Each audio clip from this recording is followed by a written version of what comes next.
Hai guys, selamat datang di podcast Awa-Awa Juo. Kali ini kita udah pakai batik, jadi kita akan bicara tentang kebudayaan yang ada di Indonesia nih. Nah, kita bakal tanya jawab sama siswa-siswi yang ada di SMP N1 Kota Solo, yang mana itu juga sekolah kita sendiri. Sebelum kita masuk ke sesi pertama, kita bakal perkenalan diri dulu nih. Saya Rodatul Ashifa. Saya Nashwa Zahra. Oke, baik. Mari kita masuk ke sesi yang pertama. Nah, kali ini kami udah bersama bintang tamu kami, jadi kami meminta dia untuk memperkenalkan dirinya dulu. Halo teman-teman, perkenalkan, nama saya Reza Akila Pramuditya. Pada acara kali ini, saya akan menjawab beberapa pertanyaan dari host. Oke, kamu dari mana nih asalnya? Saya berasal dari kota Solo, tepatnya di Sumatera Barat. Oke, lanjut ke yang kedua. Apa sih cerita yang menarik di daerah kamu? Menurut saya, ada satu cerita yang sangat terkenal, yaitu cerita Malin Kundang. Cerita itu mengandung nilai-nilai moral yang sangat penting dalam kehidupan sehari-hari, yaitu betapa kita harus menghargai orang tua. Nah, jadi kan tadi kamu bilang cerita Malin Kundang nih. Gimana cerita Malin Kundang itu bisa mencerminkan nilai-nilai budaya kita? Di dalam cerita Malin Kundang, banyak sekali mencerminkan budaya lokal bahkan internasional, yaitu kita tidak boleh durhaka dan kita harus sangat menghargai orang tua kita. Oke, gimana sih supaya cerita Malin Kundang ini bisa dikenang banyak orang? Menurut saya, dengan cara kita terus menceritakan kepada keturunan kita selanjutnya, agar cerita tersebut dapat terus dilestarikan dan dapat dikenang oleh masyarakat sekitar. Oke, jadi turun-temurun ya? Iya. Oke guys, Oke, gitu. jadi teman kita ini bilang tadi cerita Malin Kundang yang dari Sumatera Barat ya. Oke, sekian sesi pertama dari teman kita ini. Kita lanjut ke sesi kedua. Terima kasih. Nah, kami udah bersama bintang tamu kami yang kedua nih. Sebelumnya, kamu boleh perkenalkan diri kamu dulu. Halo teman-teman, perkenalkan nama saya Muhammad Sedi Al-Mufid. Waduh. Nah, aku boleh tanya nggak sih kamu dari mana? Aku berasal dari daerah Sumatera Barat yang tepatnya berada di Kabupaten Solo, Sulawesi.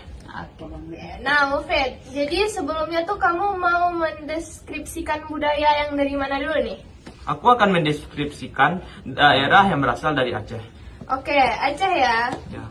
Kita lanjut ke pertanyaannya. Gimana sih caranya kita bisa menjaga bahasa Aceh itu agar tetap lestari di tengah pengaruh budaya asing? Menjaga bahasa Aceh dan Gayo dalam kehidupan sehari-hari seperti menggunakannya dalam pendidikan lokal. Oke, aku boleh tanya nggak sih kalau apa sih kata-kata yang unik di daerah Aceh itu? Kosakata unik di daerah Aceh seperti beberapa kata yang saya akan sebutkan, yaitu temu sabuh dan meulayang. Oke, boleh nggak tahu nggak sih itu artinya apa? Tamiu sabuh yang berarti bertemu dan meulayang yang berarti bermain layang-layang. Oh. Oke, bagus ya. Gimana sih kita bisa menggunakan bahasa Aceh itu dalam kehidupan kita sehari-hari? Penggunaan bahasa Aceh dalam kehidupan sehari-hari seperti menggunakannya melalui media lokal, lagu daerah, dan dalam konteks berumah tangga. Oke, unik-unik ya teman-teman bahasa dari Aceh tersebut.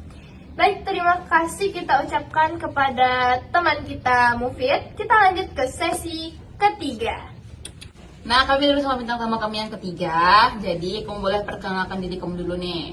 Perkenalkan, nama saya Aniki Filono. Oke, asalnya dari mana sih? Saya berasal dari Solo, tepatnya pada Provinsi Sumatera Barat. Apa nih seni tradisional yang ada di daerah kamu? Seni tradisional yang ada di daerah saya yaitu tari tortor Batak dan musik gondang Batak dan kerajinan ulos masih aktif dalam berbagai acara-acara adat. Oke, Oke, kamu tahu nggak sih siapa tokoh seniman terkenal yang ada di Sumatera Barat itu? Salah satu seniman asal Batak yaitu Vicky Sianipar yang memodernisasi musik tradisional Batak dengan berupa kontemporer. Oke, di mana sih kita bisa melihat pertunjukan atau seni-seni itu? Kita bisa melihat pertunjukan atau seni-seni itu pada Museum TB di Silalahi di Balige, Taman Budaya Sumut di Medan, dan komunitas Tenun Ulos di Tanjung adalah tempat-tempat yang sangat baik. Oke. Menarik ya budaya-budaya yang ada di Sumatera Utara tersebut. Oke, terima kasih kita ucapkan kepada teman kita Anaki. Kita lanjut ke sesi pertanyaan keempat. Oke, kami udah bersama bintang tamu kami yang keempat nih. Coba dong perkenalkan dirinya dulu. Nama gue Bintang Ramadan Hendri Oke. Boleh tahu nggak sih kamu dari mana asalnya? dari Gawang, Kabupaten Solo. Oh, Kabupaten Salah. Dilihat dari ekspresi bintang ini kayaknya dia lagi memikirkan someone special ya dari tadi. Guys. Ada crush ya? Gak tahu aja. Oke. Oke. Lanjut ke pertanyaan aja ya. Apa nih tempat sejarah yang menarik menurut kamu? Kalau di Sumatera Selatan ada Jembatan Ampera yang ada di Palembang, Pulau Kemarau, dan Bukit Guntang. Oke. Oke, apa sih yang jadi daya tarik dari wisata itu? Dan Jembatan Ampera sebagai simbol atau identitas Palembang. Pulau Kemarau ada Festival Cah Mego, dan Bukit Guntang adalah tempat dimakamkannya para raja dan bangsawan Sriwijaya. Oh, gitu. Nah, gimana sih cara kita untuk menjaga kelestarian tempat wisata tersebut? Seperti jangan merusak fasilitas yang ada, menjaga tanaman, satwa atau kelestarian yang ada, kelestarian alam yang ada, dan lain sebagainya. Oke. Sekian ya deskripsi tentang tempat wisata di Sumatera Selatan dari teman kita Bintang. Terima kasih. Kita lanjut ke sesi pertanyaan kelima. Nah, kami udah bersama bintang tamu kami yang kelima nih. Coba dong perkenalkan dirinya dulu. Hai guys, nama aku Sydney Balasagian, biasa dipanggil Sydney. Oke, kamu asalnya dari mana sih? Aku berasal dari Gunung Bagat. Oke.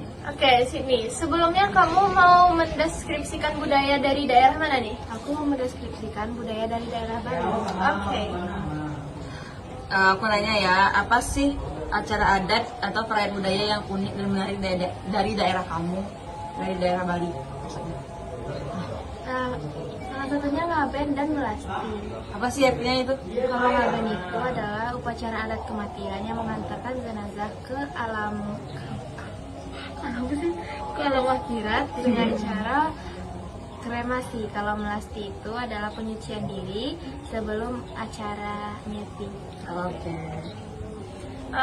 Jadi kan kamu tadi ada nyebut ngaben sama apa satu lagi? Melasti. Melasti. Nah, dari upacara-upacara adat tersebut tuh apa sih makna yang terkandungnya? Kalau ngaben tuh mengajarkan umat Hindu tentang pentingnya kematian dan pentingnya kehidupan setelah kematian. Kalau melasti mengajarkan kita untuk membersihkan diri sebelum acara hari nyepi, baik itu fisik maupun spiritual. Terus bagaimana nih cara melestarikan budaya-budaya itu? Kalau misalnya cara melestarikan itu, kita mempelajari budaya tersebut lebih dalam. Terus bisa juga kita ikut melaksanakan acara tersebut kalau misalnya acara itu diadakan. Oh, iya. Oke, unik-unik ya tentang ngaben sama melasti yang dari Bali tersebut. Ya, sekian dari teman kita sini. Kita lanjut ke sesi yang ke-6. Nah, kita udah bersama bintang tamu kita yang ke-6 nih. Coba dong perkenalkan dirinya dulu. Hai guys, perkenalkan nama aku Afina Aditya dan tempat tinggal aku di Ampang, Palu. Nah, jadi kan tadi kita udah nanya-nanya banyak ya tentang kebudayaan di Indonesia. Ada yang dari Sumatera Barat, Sumatera Selatan, Sumatera Utara, dan masih banyak lagi ya. Sekarang nih untuk penutup kita masih nanya-nanya tentang kebudayaan, cuman dalam bentuk yang lebih konkretnya. Yang pertama itu apa sih sinkronisasi dan akulturasi? Untuk sinkronisasi adalah proses menyelaraskan dua hal agar berjalan secara bersamaan. Sedangkan akulturasi adalah proses pencampuran dua budaya yang dilakukan secara berbeda. Nah, yang kedua, apa sih faktor-faktor yang mempengaruhi perubahan sosial budaya? Yang pertama itu ada faktor eksternal yang meliputi pengaruh kebudayaan lain, lingkungan alam, dan juga peperangan. Nah, faktor yang kedua ada internal yang meliputi penambahan jumlah penduduk, lalu penemuan baru, dan juga konflik. Nah, apa sih bentuk-bentuk perubahan sosial budaya? Nah, bentuk-bentuk perubahan sosial budaya itu adalah perubahan dalam struktur keluarga, urbanisasi, lalu adopsi teknologi, dan perubahan dalam pendidikan. Nah, udah nih. Oke, sekian ya podcast dari Awak-Awak Jiwa pada hari ini. Oke guys, kami mau pamit undur diri. Bye.